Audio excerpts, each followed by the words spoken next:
ವಿಜೇಂದ್ರ ವಿರುದ್ಧ ನಿಲ್ತಾನೆ ಇಲ್ಲ ಯತ್ನಾಳ್ ಟೀಮ್ ಸಮರ. ವಿಜೇಂದ್ರ ದೆಹಲಿ ಭೇಟಿ ಬೆನ್ನಲ್ಲೇ ರೆಬಲ್ಸ್ ಟೀಮ್ ಈಗ ಫುಲ್ ಅಲರ್ಟ್ ಆಗಿದೆ. ಯತ್ನಾಳ್ ದೆಹಲಿಗೆ ಹೋಗುವ ಮುನ್ನ ಮತ್ತೊಂದು ಸಭೆ ಮಾಡಿದ್ದಾರೆ. ವಿಜೇಂದ್ರ ದೆಹಲಿ ಪ್ರವಾಸವನ್ನು ಮಾಡಿದ್ರು, ನಡ್ಡಾ ಬಂದರು, ಸಾಕಷ್ಟು ರೀತಿ ಚರ್ಚೆಗಳನ್ನು ಮಾಡಿದ್ದಾರೆ. ಆ ಬೆನ್ನಲ್ಲೇ ಈಗ ಯತ್ನಾಳ್ ಆ್ಯಂಡ್ ಟೀಮ್ ಆಕ್ಟಿವ್ ಆಗಿ ಮತ್ತೊಂದು ಸಭೆಯನ್ನು ಮಾಡಿದ್ದಾರೆ. ದೆಹಲಿಗೆ ಹೋಗುವ ಮುನ್ನ ಜನವರಿ 6ಕ್ಕೆ ದೆಹಲಿಗೆ ತೆರಳುತ್ತಾರೆ ಯತ್ನಾಳ್ ಆ್ಯಂಡ್ ಟೀಮ್, ಅಂದರೆ ರೆಬಲ್ ಟೀಮ್.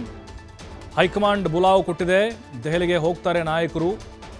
ಅದಕ್ಕಿಂತ ಮುಂಚೆ ಕಂಪ್ಲಿಯಲ್ಲಿ ಒಂದು ಸಭೆ ಮಾಡಿದ್ದಾರೆ.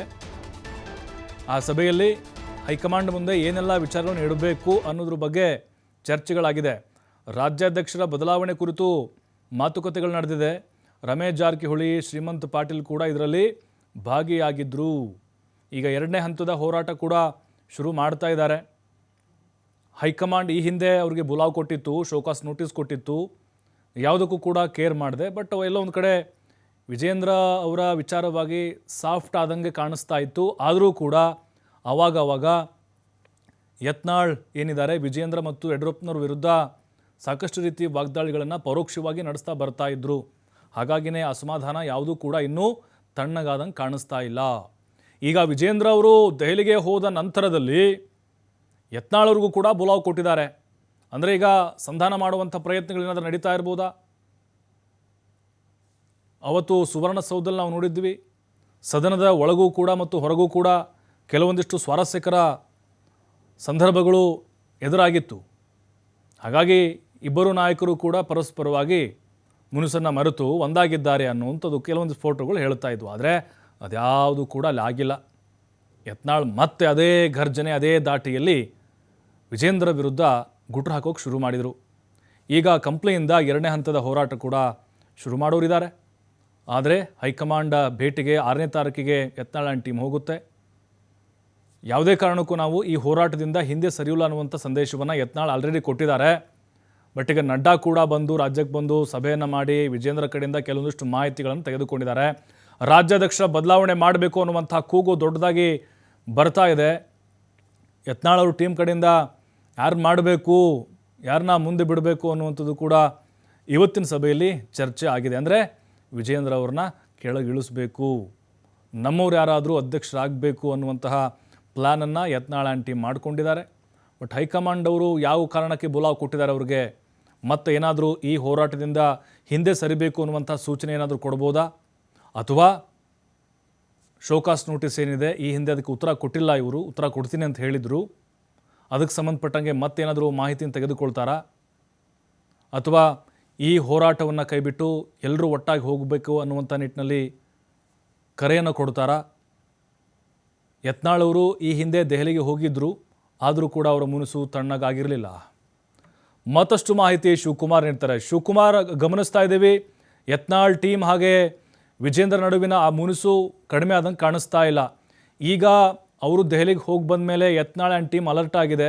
ಈಗ ಬುಲಾವ್ ಕೊಟ್ಟಿದ್ದಾರೆ. ಅಂದರೆ ಇಲ್ಲಿ ಸಂಧಾನನ ಅಥವಾ ಮತ್ತೆ ಎರಡನೇ ಹಂತದ ಹೋರಾಟಕ್ಕೆ ವೇದಿಕೆಯನ್ನು ತೀವ್ರಗೊಳಿಸಬೇಕು ಅನ್ನುವಂಥ ಹೋರಾಟಗಳು ಯತ್ನಾಳ್ ಕಡೆಯಿಂದ ನಡೀತಾ ಇರ್ಬೋದಾ?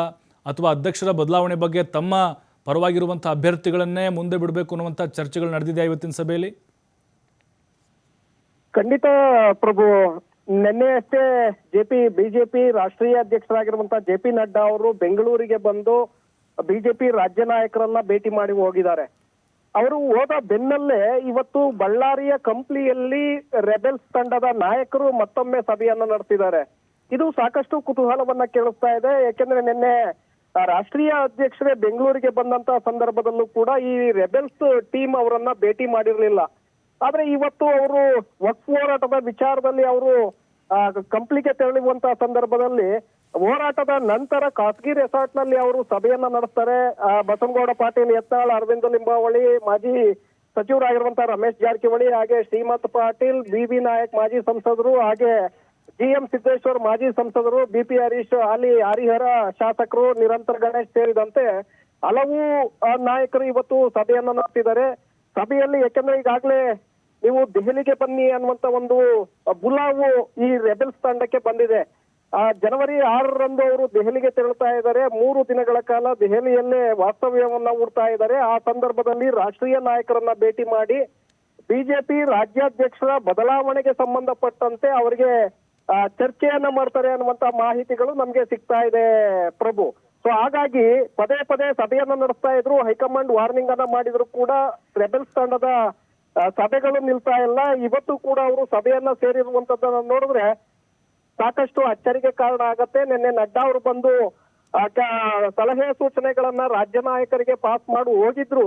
ಮತ್ತೊಮ್ಮೆ ಅವರು ಸಭೆಯನ್ನ ಸೇರಿದ್ದಾರೆ ಅಂದ್ರೆ ಸಂಪೂರ್ಣವಾಗಿ ಇಲ್ಲಿ ಆಗ್ತಾ ಇರುವಂತಹ ಬೆಳವಣಿಗೆಗಳು ಎಲ್ಲವನ್ನೂ ಕೂಡ 6ರಂದು ಏನ್ ದೆಹಲಿಗೆ ತೆರಳುತ್ತಾರೆ ಆ ಸಂದರ್ಭದಲ್ಲಿ ಸಂಪೂರ್ಣವಾದಂತಹ ಒಂದು ಮಾಹಿತಿಗಳನ್ನ ಹೈಕಮಾಂಡ್ಗೆ ಮುಟ್ಟಿಸುವಂತ ಒಂದು ಪ್ರಯತ್ನ ಇದಾದಂತೆ ಕಾಣಿಸ್ತಾ ಇದೆ. ಹಾಗಾಗಿ ಇವತ್ತು ಗಂಭೀರವಾಗಿ ಕಂಪ್ಲಿಯಲ್ಲಿ ಅವರು ಈ ಒಂದು ಸಭೆಯನ್ನ ನಡೆಸಿರುವಂತದ್ದು ಪ್ರಭು.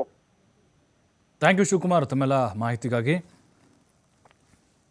ಯತ್ನಾಳ್ ಆ್ಯಂಡ್ ಟೀಮ್ ಈಗ ಮತ್ತೆ ಆ್ಯಕ್ಟಿವ್ ಆಗಿದೆ, ಹೋರಾಟಕ್ಕೆ ರೆಡಿಯಾಗಿದ್ದಾರೆ. ಅದರ ಬೆನ್ನಲ್ಲೇ ಕಂಪ್ಲಿಯಲ್ಲಿ ಸಭೆ ಮಾಡಿದ್ದಾರೆ.